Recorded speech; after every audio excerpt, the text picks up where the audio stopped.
Son 3 ITS más que vamos a ver el día de hoy. Básicamente estas van a ser las últimas bacterias que vamos a ver, ¿ya? Las clases que vienen después ya van a ser o van a corresponder a los hongos. Los hongos ya es otro mundo. Entonces yo creo que los hongos van a ser 2 o 3 clases más. Y después ya con eso combinamos micro. Veamos cómo va a ser la situación, pues en la coyuntura social. De acuerdo a eso, mientras más rápido volvemos a la presencialidad, pues ya básicamente vamos a tener más tiempo para poder organizarnos en sus exámenes, entre otro tipo de cuestiones, ¿no?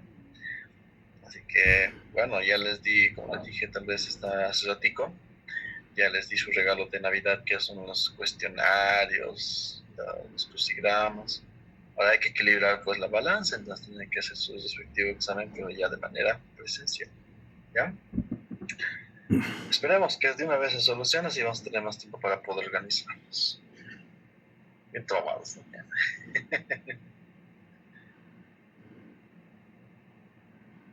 ¿Acaso se trauman con micro? Tan facilito que es micro. Ay, qué frío hace. Muy bien. Entonces vamos a revisar. Esto es culpa de Eder, ya saben.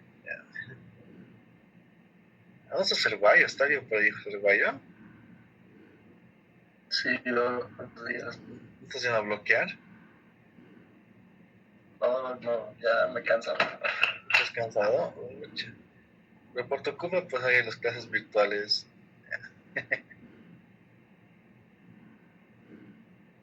Entonces, ya no pasar virtuales feo, ¿no? Ay, sí, solamente a Eder nomás le gusta pasar clases virtuales. Pero bueno. Bien, sigamos entonces. Vamos a revisar a lo que va a ser gonorrea. Ya es preciso siempre nosotros conocer ese tipo de patología.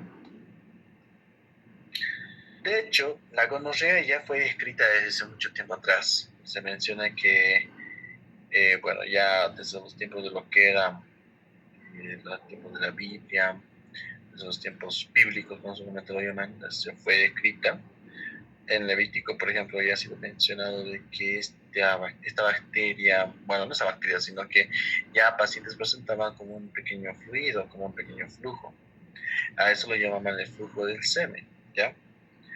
Resulta que el semen como tal se mencionaba que era como el líquido que provenían del fruto, que en este caso eran los testículos. Y antiguamente la parte de los testículos lo veían como si fuese un fruto, ¿ya? Entonces, por esa razón, se lo mencionó como si fuese toda esa secreción que salía a nivel genital, especialmente en los varones, podía notarse que es como un flujo bueno, era un flujo que salía, pero ¿dónde? De la semilla, en este caso del testículo. Entonces, por eso el flujo de semilla, ese término en griego, es lo que tal vez en su momento se conllevó a la conjugación de lo que va a ser la gonorrea. Entonces, de ahí es donde salió el término de gonorrea. Resulta que, bueno, la gonorrea es el cuadro clínico en el cual se caracteriza por presentar un flujo amarillento medio purulento. Antes se pensaba de que esta, conjunto con la sífilis, eran la misma enfermedad, pero después descubrieron que eran por 2 agentes etiológicos diferentes. John Hunter se mencionó que, bueno, él se autoinoculó, básicamente agarró un poco de la secreción en un paciente que presentaba esta sintomatología y se lo inoculó. Y así básicamente se puede notar que por medio del contacto de secreciones purulentas con las genitales, por el cual esta bacteria, bueno, podía transmitirse. Albert Neisser fue el primero que lo aisló.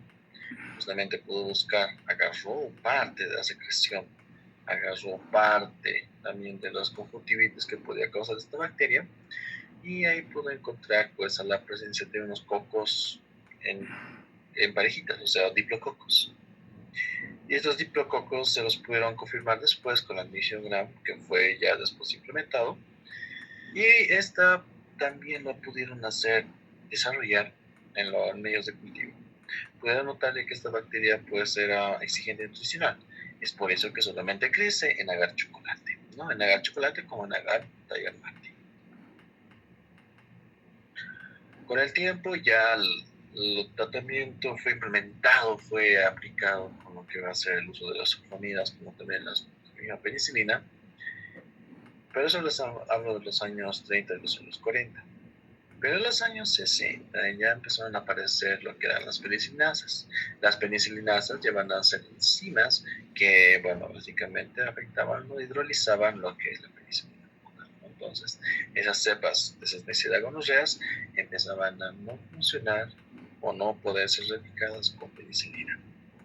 Igualmente ya en los años 90 y en los años 80 empezaron a aparecer resistencia a la tetraciclina, y por lo cual en los años 2000, en este nuevo milenio, empezaron a implementar el uso de la ciprofloxacina como tratamiento contra esta bacteria. Y después complementando un poco lo que es las cefalosporinas. Sin embargo, ya en los años 2010, pues ya también empezaron a presentar síntomas, bueno, no síntomas, sino resistencia al uso de las cefalosporinas. Y recientemente, en los años 2015, 2016, no mal recuerdo, ya se dictó, ya se describió la presencia de una cepa de Neisseria gonorrea que es resistente a todo.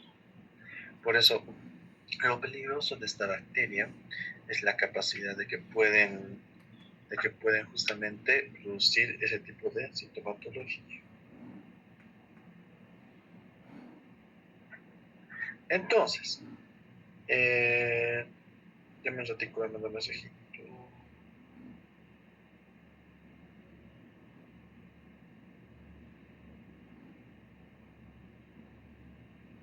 Ya, muy bien. Entonces, esta bacteria va a ser un poco gram negativo, van a estar en parejitas, vamos a verificar de que plenamente van a estar dispuestas y que en sí solamente pueden crecer en lo que es el agar chocolate o el Tiger Martin. El Tiger Martin simplemente es el agar chocolate, pero con antibióticos, ¿no? Entre las pruebas bioquímicas que se puede ver, podemos verificar que metabolizan glucosa, pero no metabolizan maltosa, a diferencia de lo que es la Neisseria meningitidis, que sí van a fermentar ambos azúcares. Sin embargo, en relación con la Neisseria gonorrea, solamente van a fermentar glucosa. Estas bacterias, bueno, como causa una ITS, por eso la sintomatología va a ser mucho más propio en lo que corresponde la parte genital. Entonces, vemos de que, de acuerdo a eso, podemos ver qué va a ser la complicación. Ahora, mayormente se puede limitar a la sintomatología genital, pero en casos muy raros puede llegar a causar una bacteriemia. Esa bacteria necesita crecer en medios de cultivos enriquecidos, como les dije, en agar chocolate o Tiger Martin. Necesita un ambiente de carnofilia. Tenemos que dar el dióxido de carbono de 5 a 10% de manera adicional. Esta bacteria rápidamente se reseca, rápidamente puede ser hidrolizada o puede ser atacada por medio de detergentes. Y bueno, vamos a ver ahorita los factores de riesgo, que van a ser los siguientes. Entonces, esto es lo que debemos encontrar. Estas van a ser los gonococos, las Neisseria gonorreas. Resulta que estas mismas, como pueden ver, van a estar en parejitas, a pesar que tal vez podamos encontrar más grupos, pero miren, en vez de ver un racimo, vamos a ver que estas mismas están juntitas, pero están dispuestas en parejas, ¿no? Y aparte que estas van a estar distribuyéndose dentro de lo que van a ser las células. En este caso, ¿qué célula será la que están viendo aquí?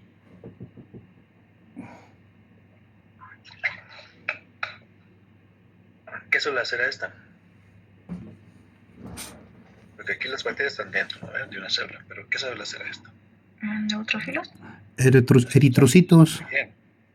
Resulta que, bueno, pueden ser neutrófilos, aunque, bueno, de manera adecuada se determina que van a ser polimorfonucleados, pero está perfecto, son neutrófilos.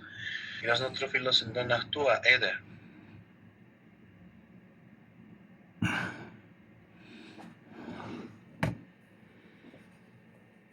Doctor, ¿me puede repetir la pregunta? ¿En dónde actúan? ¿En dónde se las observan los neutrófilos? Sangre. ¿Actúan solamente en tejidos infectados? ¿Cómo es el guayo?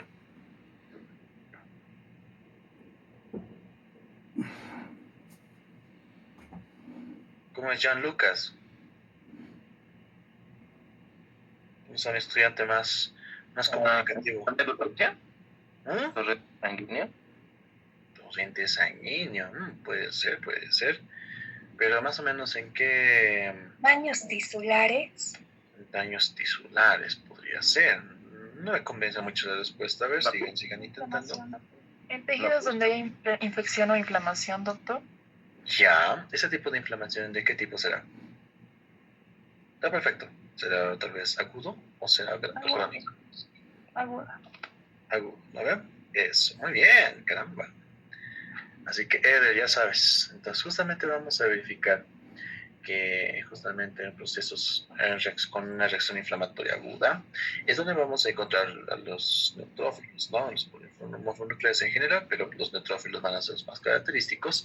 Y aquí mismo vamos a ver que esta misma bacteria internamente se adentra, o sea, se empiezan a incluir. Entonces, justamente eso va a ser el hallazgo en la secreción del paciente que se recolectó. Una secreción uretral es esto. Entonces, ahí encontramos neutrófilos. Y ahí es donde encontramos dentro de los neutrófilos a estos gonococos. Entonces, eso va a ser un hallazgo, tal vez que se puede hacer por medio de una tinción Gram. También vamos a observar que, bueno, van a tener unas fimbrias, como también van a tener unas proteínas de membrana externa, que gracias a estas dos estructuras van a poder adherirse, uno por medio de las fimbrias que van a ser justamente como unos pequeños adhesivos que se van a unir a lo que van a ser los receptores del epitelio afectado, en este caso el epitelio genital. Y bueno, las proteínas OPA, o los POR, mejor dicho, los OPA, que van a tener la función de poder adherirse a ciertos receptores que van a estar en las mismas células epiteliales, como lo que puede ser la CD66 y la parasulfato. Entonces, a sus dos receptores van a poder unirse y de esa manera van a poder esta bacteria acercarse a dicha célula para poder infectarla, ¿no? Entonces, ahí encontramos que esta misma se puede adentrar, puede ingresar por medio de un fagosoma. Y el fagosoma, pues, como cualquier tipo de mecanismo, especialmente si hablamos de lo que puede ser dentro del epitelio, como también de un macrófago, entonces podemos observar que el fagosoma tiene que unirse a un lisosoma para que ésta sea destruida. Entonces, por medio de las proteínas POR, que va a ser el POR 1 y POR 2, entonces justamente existe o pueden evitar esa fusión. Entonces el fagosoma, en donde se va a encontrar esta bacteria, y el lisosoma propiamente de la célula endotelial que está afectada, o si no del macrófago, entonces va a evitar justamente su destrucción. Y eso va a ser lo elemental para que esta bacteria pueda, bueno, básicamente invadir, ¿no? Y pueda mantenerse viable dentro de las células. Y el lipoligosacárido va a ser un elemento, va a ser como justamente una modificación de la endotoxina. ¿Se acuerdan qué eran la endotoxina los gram negativos?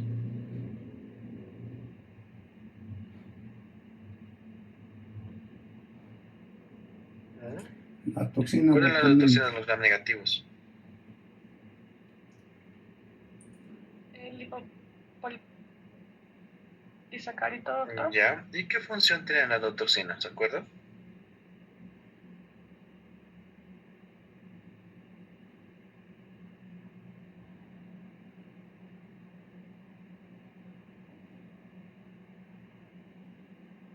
¿Cómo es?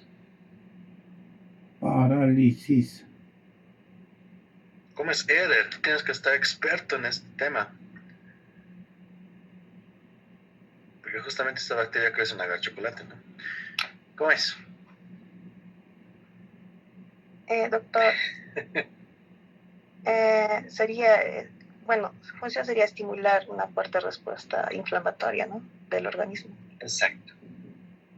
Bueno, lo que pasa es que en este caso con el lipoligosacárido, porque esta bacteria no va a tener lipopolisacárido, y justamente la función del lipopolisacárido va a ser la estimulación de una respuesta inmunitaria, ¿no? Entonces, pero esta bacteria no va a tener eso, va a tener un lipoligosacárido, haciendo que el mismo estímulo sea menor, y así haciendo de que si la detección de esta bacteria sea mucho más difícil, sea mucho más complicado, haciendo de que exista un cierto sigilo inmunológico, ¿no? Entonces, por esa razón, esta bacteria no va a ser tal vez detectada fácilmente. Y actualmente, bueno, aparte también como va a estar a través de las mucosas, en las mucosas hemos dicho que existe una inmunoglobulina.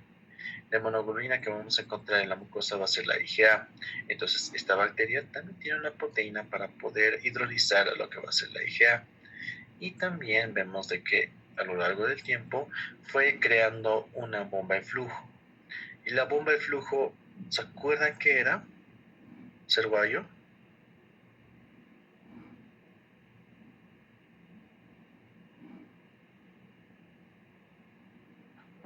¿Cómo es John? Que lo sabe todo se nos inventa. ¿Cómo es? ¿Cómo es? ¿Cómo es? ¿Qué es el bomba de flujo? Impulsa sustancias hacia el Impulsa exterior. Ya, muy bien.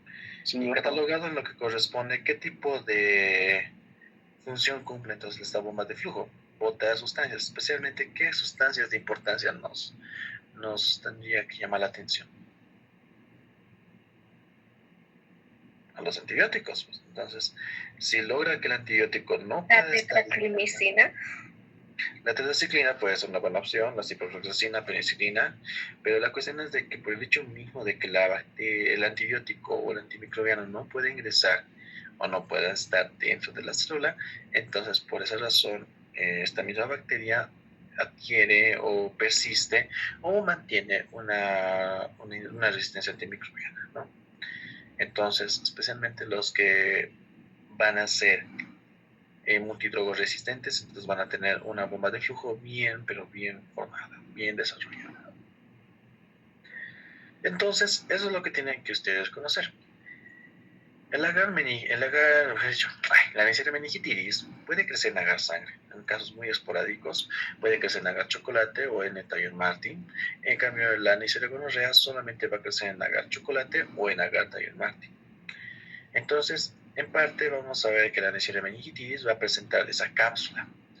Una cápsula que lo hace muy potente, muy resistente al ambiente.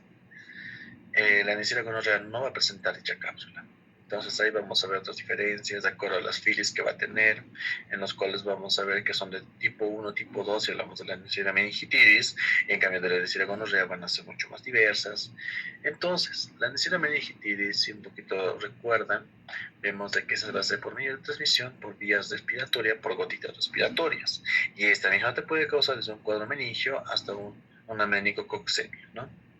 Pero si hablamos de lo que va a ser una Neisseria gonorrea, entonces la Neisseria gonorrea encontramos que puede estar causada o puede ser transmitida a través de un contacto sexual sin barreras, y esto puede llegar a causar una artritis, una cervicitis o una enfermedad inflamatoria pélvica. Entonces, estas son las dos especies de importancia médica. Sin embargo, aparte de esas dos, hay otras Neisserias más, ¿ya? Hay otras Neisserias de otras especies, pero no van a ser patógenas para el ser humano. Muchas de esas Neisserias pueden ser parte de la microbiota normal respiratoria y también pueden ser parte de la microbiota normal vaginal. Es por eso también que en las damas especialmente es muy, pero muy difícil hacer el diagnóstico de una Neisseria gonorrea en estas pacientes. Porque la Neisseria gonorrea puede estar en la tinción, puede presentarse tal vez, pero también en un 50% de los casos, esa Neisseria gonorrea puede estar presente en ese paciente asintomática. Puede ser la misma Neisseria gonorrea o puede ser otra especie de Neisseria. Entonces, aquí vamos a ver una pequeña entrecruzamiento en el diagnóstico. Por eso quiero que entiendan que a pesar de que hay Neisseria meningitidis y Neisseria gonorrea, también hay la presencia de otras Neisserias, y usualmente en el diagnóstico podemos confundirlas con estas Neisserias que no son patógenas. Entonces ahí nos puede dar un posible falso positivo. Entonces, la transmisión va a ser por medio de contacto directo, contacto sexual directo. Entonces vamos a ver que esta misma cuando llega al endotelio, especialmente a lo que corresponde al endotelio genital, vemos de que a través de sus poros, como también de sus mismos filis, va a poder unirse, adherirse a la célula endotelial. Entonces ahí vamos a ver que después va a ingresar a través de un fagosoma. Ese fagosoma se va a mantener persistente gracias a, bueno, efectivamente a la misma evasión de fagocitosis que va a ser por medio de las por 1 y por 2. Después vemos de que el sistema inmunitario va a intentar atacarlo, ¿no? Entonces, obviamente, por medio de sus proteasas de IgAs va a evitar que sea inactivada o neutralizada por esos anticuerpos. O sea, el lipoligosacárido va a causar un estímulo de una respuesta inmunitaria leve que no sea muy potente. Y aparte que vamos a ver que los macrófagos, especialmente como también los neutrófilos, van a empezar a fagocitar, van a empezar a atacar, ¿no? Entonces, ya dentro de los macrófagos, ya dentro de los neutrófilos, estas bacterias van a mantenerse viables, ya que van a poder evadir a la fagocitosis. Entonces, estas bacterias van a estar todavía vivas dentro de la célula. Ahora, esta bacteria puede ascender levemente, puede llegar a la parte vaginal, después, si es que no hay tratamiento oportuno, va a llegar al cervix, y después va a llegar al endometrio, lo que va a ser justamente la composición propiamente del útero. Después va a haber una inflamación o va a poder escalar a lo que van a ser las trompas de falopio. Después va a llegar a lo que va a ser a los ovarios, y asimismo eso va a dar origen a una enfermedad pélvica inflamatoria. Ahora, en los varones también puede escalar. En la uretra externa como también la uretra interna empieza a ascender. Entonces vamos a ver que después va a llegar a lo que va a ser justamente en lo que corresponde a la próstata, y después llegar a los conductos eferentes, y después al epidídimo. En el epidídimo es donde va a causar una epididimitis. Entonces, si es que el tratamiento no es oportuno, si es que tú tardas en hacer el diagnóstico, entonces la inflamación en la región de las trompas va a ser crónica. Va a causar de que las mismas trompas se cierren. ¿Y eso qué puede predisponer? Las trompas cerradas, ¿qué significarán en esa paciente que puede llegar a cursar? Infertilidad, doctor. De fertilidad, porque de una u otra manera los óvulos no van a tener contacto más con los espermatozoides, que en un futuro posiblemente que lleguen a ese sector. Entonces, la paciente queda infértil, ¿no? Y en los varones también, en el momento cuando existe una inflamación constante, una inflamación de gran calibre, entonces podemos ver ahí que va a causar una epididimitis. Si es que la inflamación se torna de largo tiempo, entonces el epididimo igualmente se empieza a ocluir, y esto va a provocar de que los espermatozoides ya no pasen. Entonces, ahí vemos otro caso de infertilidad. Entonces, la Neisseria gonorrea es justamente donde vamos a observar que encontramos, o que va a ser más que todo por la transmisión genital, ¿no? O sea, transmisión sexual, sea por vía tal vez peniana vaginal, o peniana anal, o peniana oral, ¿no? Entonces también vamos a ver una sintomatología en la región de la boca, como también puede ser la faringe, que ahorita vamos a profundizar. Entonces, esto es obviamente por la misma actividad sexual, pero sin barreras, sin métodos de membrana, ¿no? Ahora, ¿qué es lo interesante también de este cuadro clínico, de esta bacteria? Resulta que de todas las pacientes, especialmente las damas, que presentan esta bacteria, en este caso, que tengan esta bacteria, un 50% pueden ser asintomáticas. Entonces, eso hace de que las mujeres puedan convertirse en portadoras asintomáticas. Y estas portadoras asintomáticas van a poder transmitir libremente a más varones. Entonces, por esa razón, esta bacteria es más propia de las damas, ¿ya? O sea, pueden tener la bacteria, pueden tener en su microbiota vaginal, o sea, no van a ser parte de la microbiota, ¿no? Pero van a estar alrededor, o van a estar en conjunta con las bacterias buenas, pero no van a presentar síntomas, pero van a poder transmitir a otros pacientes, ¿no? Entonces, por esa razón, estimados estudiantes, cuando ustedes hagan su internado, cuando estén atendiendo partos, o cuando estén en el servicio de neonatología, se van a dar cuenta que parte de los protocolos de este servicio, o sea, es primero revisar que las vías respiratorias del recién nacido estén permeables, que estén libres, y otra parte de ese protocolo es colocar un ungüento antibiótico en los ojos, porque resulta que por estas pacientes que son asintomáticas, que ya tienen la bacteria ahí, puedan transmitir esa bacteria a través del canal del parto en esos recién nacidos. Y eso va a provocar que el recién nacido pueda cursar una conjuntivitis a causa de esta bacteria. Y esta bacteria obviamente va a estar escondida en la región vaginal de la paciente. Entonces, por esa razón, se coloca en todos los recién nacidos un ungüento antibiótico en los ojos. Este ungüento es clorafenicol o es eritromicina o puede ser gentamicina, cualquiera de esas tres. Entonces, por esa razón se hace eso. Y es lo que se van a dar cuenta ustedes cuando estén en el área de neonatología, cuando hagan su internado. Créanme que en ese servicio no van a dormir porque cada vez las mujeres embarazadas van a llegar en todo momento. Puede llegar a las 9 de la mañana, puede llegar a las 9 de la noche, puede llegar a las 3 de la mañana, puede llegar a las 2 de la mañana. No sé, los que se dedican a hacer su especialidad de ginecología realmente son masoquistas porque no duermen realmente. Pero bueno, ¿está claro? Entonces las damas, las mujeres, son las reservorios asintomáticas de esta bacteria. También van a ser de la clamidia, que ahorita vamos a avanzar. Ahora, los varones también somos portadores asintomáticos. Somos de otro microorganismo. Somos portadores asintomáticos de la tricomonas vaginalis. Pero las mujeres van a ser las portadoras de Neisseria gonorrea y también de Clamidia trachomatis, que vamos a ver más adelante. ¿Ya?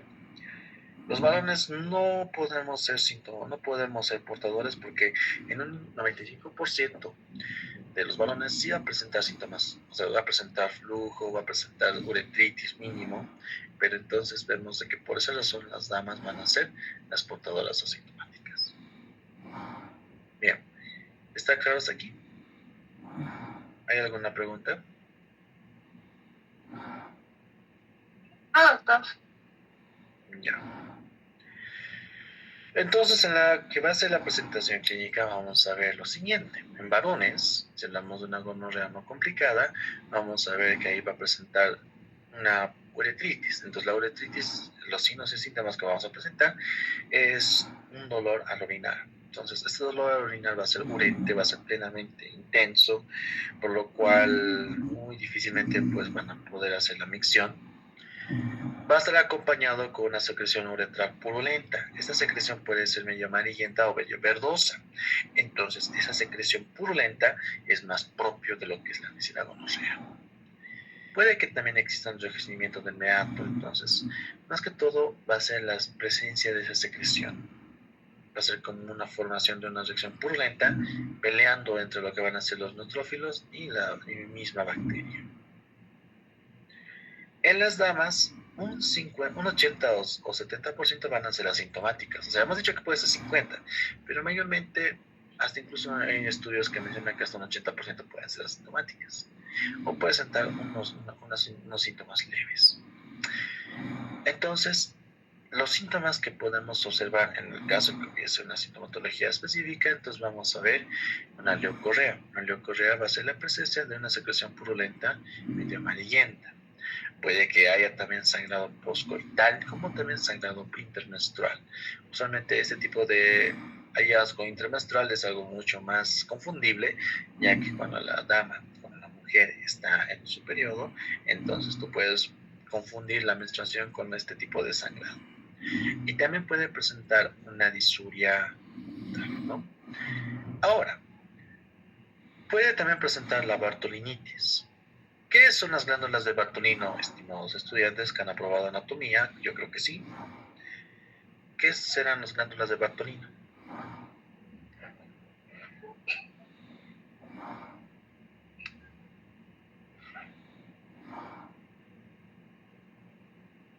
¿Cómo es?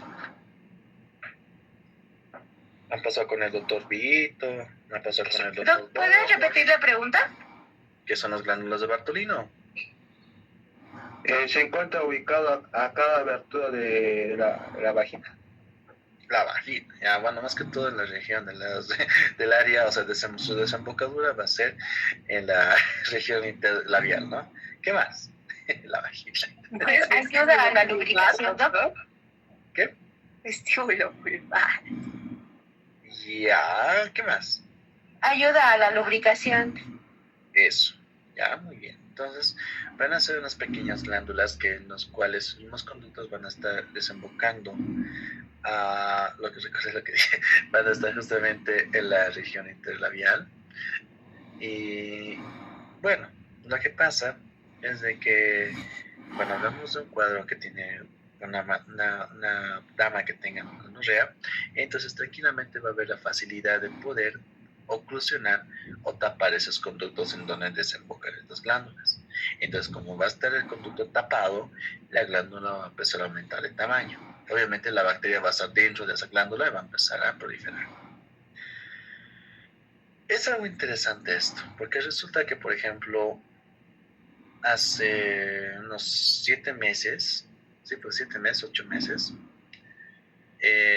había un caso de una adolescente de 17 años. Justamente la muestra que llegó al laboratorio era una secreción de absceso de Bartolino. Entonces, era un absceso de Bartolino como tal. Vimos la situación, pensábamos que era un estafilo. O sea, al inicio, antes de procesar, hemos dicho, puede que sea un estafilococcus que haya ingresado por estas vías. Hicimos los cultivos, bueno, yo me acuerdo que hice la tinción. Extrañamente no había ningún gram positivo, era un gram negativo. Era un gram negativo en parejitas. Yo dije, a la chuta, qué jodido. O sea, cuando tú ves gram negativos en parejas, y si directamente haces la tinción de la secreción, ves que están dentro de los leucocitos, entonces ya es un indicio para sospechar de gonococo, o sea, de una gonorrea.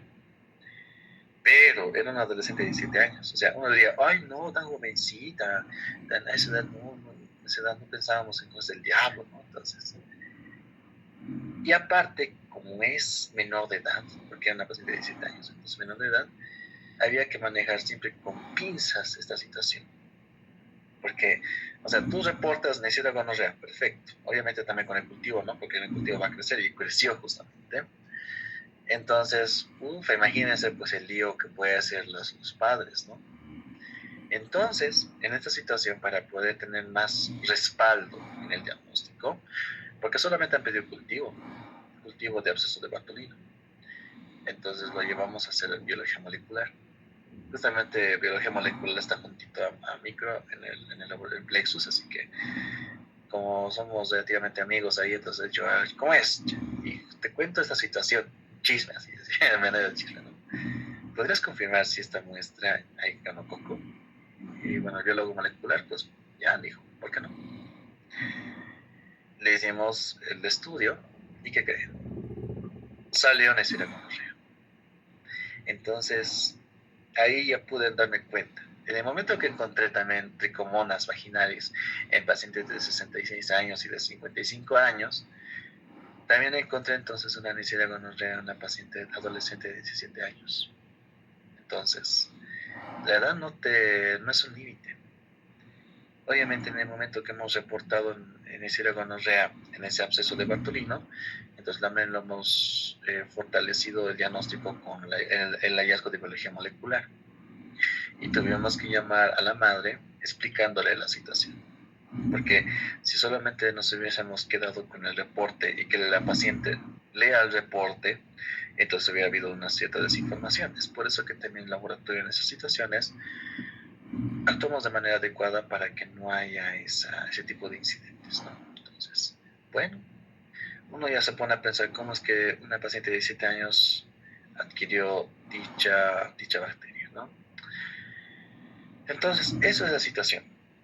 Por eso, cuando ustedes vean tal vez una glándula de Bartolino, pero que esté bien hiperémica y que esté bien, bueno, obviamente esta glándula o este absceso que puede formar más después, en el momento que ustedes hacen la palpación o en el momento que ustedes quieran colocar el espéculo, pero vean esto, entonces obviamente la paciente va a sentir un dolor fuerte, ¿no? Entonces siempre eso, sospechen, puede que sea por una Neisseria gonorrea o puede que también sea este absceso causado por un Staphylococcus. También ha habido casos, ¿ya? Entonces, vean, no hay que ser de mente cerrada, como les dije en su momento.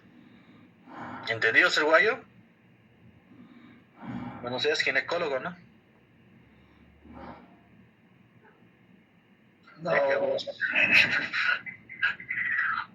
no sé, a vos veo que te gusta ver que donde se divierten las demás personas, ¿no? Así que bueno, capaz de que seas gineco, quién sabe. Ok, no me gusta el sufrimiento. Me imagino también cuando nacen los niños, nada. cirujano, Pero pues, aborta. cirujano ahí, persiguiendo internas, puta, no, qué guaso es ese güey. Bien, Pero, sigamos. loca. Ahora, en lo que también puede presentarse este tipo de secreción purulenta es también en lo que va a ser en la región rectal, ¿no? Porque ahí vamos a verificar, todo depende mucho también de la práctica sexual que tenga dicha pareja, como también puede ser presente en lo que van a ser los hombres de homosexuales, ¿no? Entonces ahí vamos a ver que puede presentar prurito, puede presentar tenesmo, supuración, sangrado rectal. Ahora la pregunta es, ¿qué será tenesmo?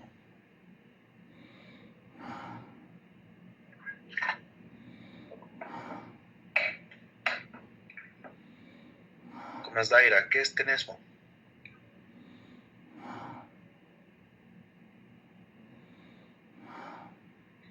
Nayeli, ¿cómo es? La necesidad de evacuar, o sea, de orinar. De orinar, ya. Te lo cambio de orinar por defecar, ¿ya? Va a ser la necesidad o la sensación de querer defecar, pero sin contenido, ¿ya? Entonces, ese es el tenesmo. Muy bien. Ahora, si hablamos de lo que corresponde, también esta bacteria puede causar una faringitis. Entonces, ya se imaginarán ustedes por qué, o sea, cómo es que la bacteria llegó ahí, ¿no?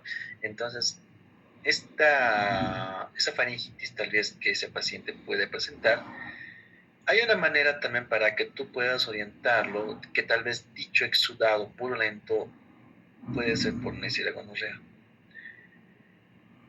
A ver, especialmente cuando se practica ese tipo de acto o actividad sexual, los odontólogos son los primeros en detectarlo. ¿Se han puesto a pensar cómo es que lo detectan? ¿Qué hallazgos tienen que encontrar en dicho ambiente o en dicha área? Hasta en los videos de TikTok también están eso, ¿no? Así que eso es algo que también puede orientarles a ustedes para poder, digamos, hacer un diagnóstico de una faringitis broncócica, ¿no? ¿Qué aspecto o qué hallazgo en la región de la cavidad bucal tiene que llamarte la atención?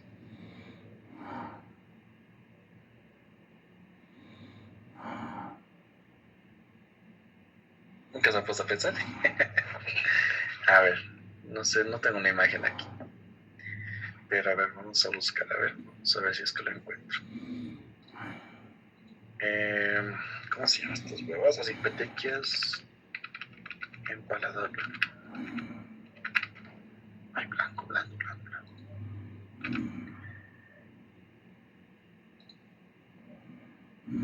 Ya.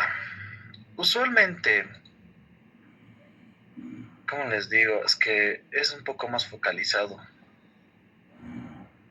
Ya, más que todo en el paladar plano, duro va a estar. Ya. Justamente puede que haya este tipo de hallazgos, ¿ya? Es como un anillo eritematoso.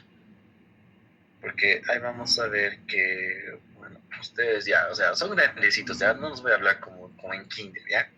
En el sexo oral, pues, el miembro va a llegar a la región del paladar blando, como también el paladar duro. Entonces, por la misma fuerza que puede presentar en el acto, ahora ya también depende mucho de la técnica también de la pareja, ¿no? Pero podemos ver que va a presentar como un anillo eritematoso. O sea, va a haber un anillo o puede ser toda una región eritematosa rojiza. Entonces, cuando el odontólogo mira esto en el momento cuando tú vas a consulta odontológica, entonces, bueno, ya sospecha qué pasó, ¿ya?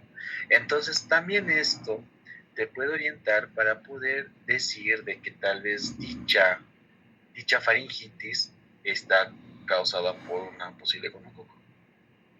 Porque ese anillito, ese eritema, te orienta a que ha habido dicho acto sexual reciente, ¿ya? ¿ya? Entonces, si es que también presenta sintomatología purulenta, entonces te puedo orientar, no te va a confirmar, pero te puedo orientar de que puede ser una faringitis causada por esta bacteria, ¿ya? Como les dije, piensa mal y acertarás. Entonces, es una otra manera que en esta situación, que en este tipo de infecciones, te orienta y te ayuda, ¿ya? ¿Hay alguna pregunta hasta aquí? Así que, por eso son secretos que los de odontología saben y conocen.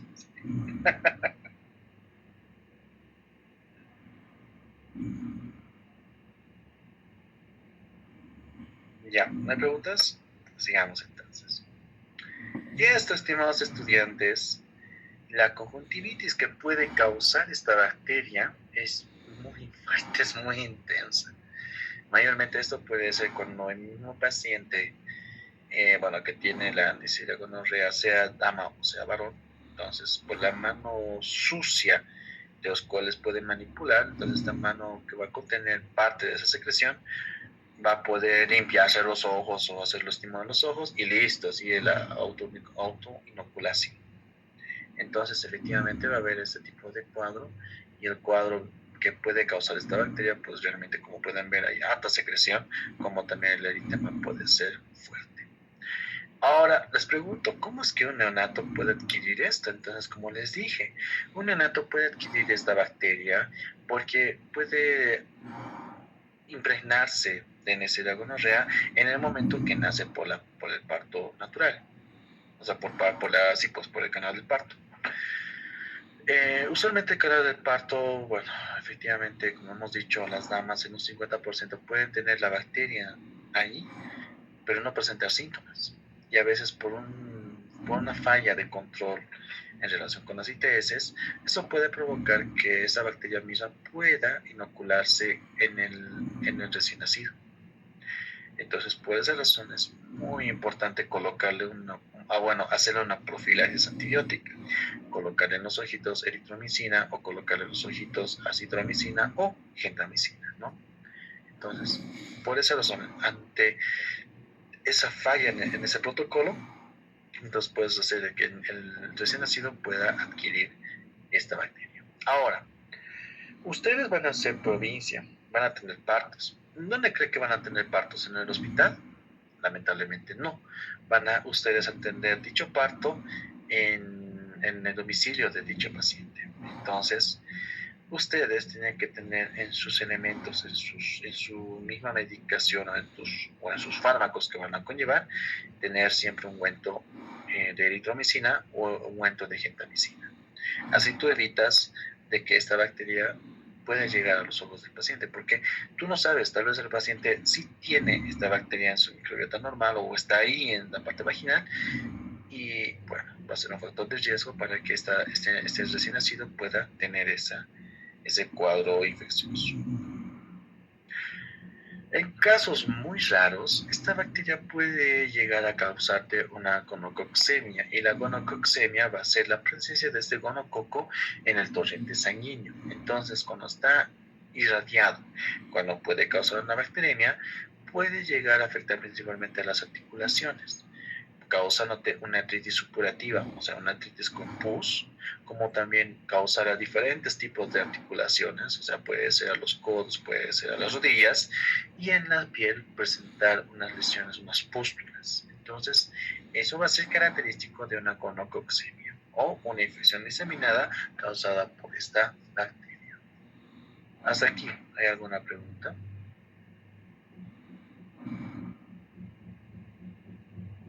No.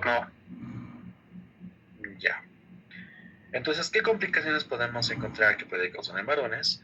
Una epididimitis. Epididimitis efectivamente va a ser inflamación del epidídimo, en donde va a predisponer a que haya dolor testicular, picos febriles, puede que haya aumento del volumen del tamaño del epidídimo. La misma próstata puede también aumentar el tamaño, puede haber una prostatitis, entonces pues puede provocar que también haya una hiperplasia o si no que exista un punto en donde va a haber una cierta obstrucción en el momento de la micción. En la uretra, entonces podemos ver que la misma luz puede disminuir. ¿Qué quiere decir? Que la uretra empiece a cerrarse, o bueno, va a querer cerrarse, y eso va a provocar después una fimosis. Puede que haya también la formación de abscesos periuretrales, y rara vez puede haber tal vez una fístula, ¿no? Pero estas van a ser las complicaciones de la Neisseria gonorrea en varones. En las damas puede llegar a causar una enfermedad inflamatoria pélvica. Es cuando ya la bacteria llega a lugares mucho más escalados, como en el mismo endometrio, causándote una endometritis, en las trompas de falopio, causándote una salpingitis, una oforitis, o sea, causándote un proceso inflamatorio en los ovarios, y también llegar a causar en todo ese trayecto abscesos. Entonces, estas van a ser las principales complicaciones. Cuando llega a causar una salpingitis y eso, la inflamación puede ser de manera constante, eso puede llegar a causar también después una infertilidad. Puede predisponer de que más adelante los embarazos puedan ser ectópicos, y también puede colocar un dolor pélvico crónico. Entonces, evidentemente, en ambas situaciones puede haber una sintomatología complicada. En ambas situaciones puede haber infertilidad, especialmente si hablamos de lo que va a ser una epididimitis. Entonces, por eso, esta enfermedad es importante en varones y en mujeres, ¿ya? Bueno, puede haber una infección diseminada, como les dije, puede haber una artritis. En casos muy raros también ha habido un cuadro de endocarditis. Hasta en casos también muy, pero muy raros también ha llegado al sistema nervioso central, causando una meningitis. También puede llegar a causar una hepatitis. Entonces, a esa hepatitis, junto con la enfermedad pélvica inflamatoria, a eso lo llamamos o lo conocemos como el síndrome de Fisz-Hughes-Comtis. Bien, entonces, tú vas a encontrar esta bacteria en secreciones genitales. Entonces, como vas a buscar en secreciones genitales, en varones vas a solicitar o vas a hacer un hisopado uretral.